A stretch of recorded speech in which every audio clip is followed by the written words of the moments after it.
Something unique that Google Forms offers is the ability to send people in a certain direction based on what they choose in the form. Most recently, I saw this at a professional development opportunity where we were given 5 different topics that we could choose to explore.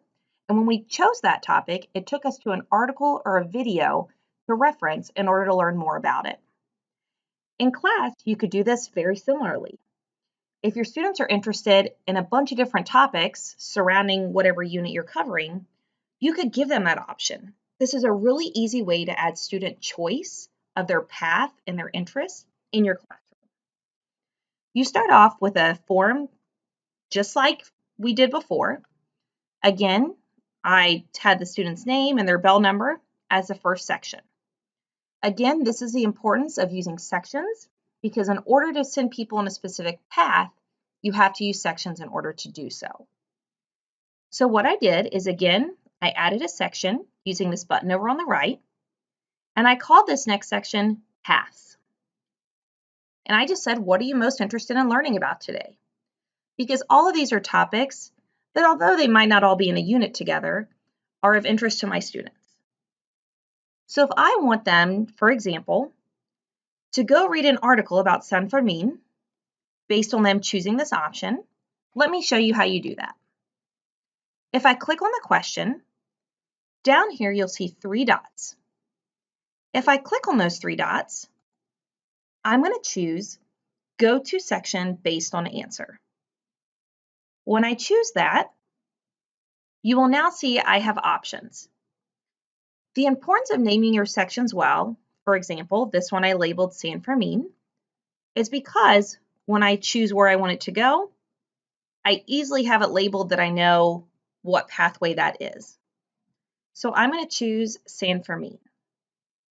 Next, let's say I want students to go to a video about Felipe Alou. Again, I don't want them to see anything about the San Fermin because that's not what they're interested in. So what I do is I'll go up next to the question for Felipe Alou and choose Go to Section 4.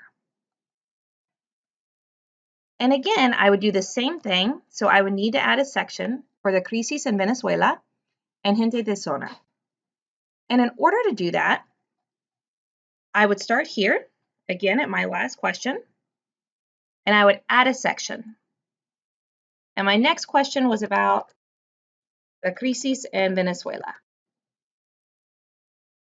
From that point, I would just add the question.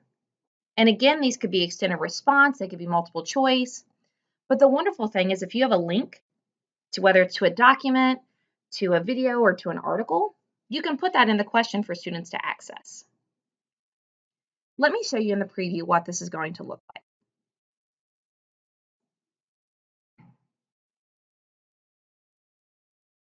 So I'm just going to pretend that I'm a student filling this out. Of course, I would put my last name if I was a student. So I'll press next. And now you'll see if I choose San Fermin and press next, it's going to take me specifically to this article and to this question. But if I go back, well, let's say, you know what, actually I want to learn more about Felipe Alou and baseball. And I press next. Now I'm taken to a video and a question about Felipe Alou. This allows, again, some student choice and voice within the lesson.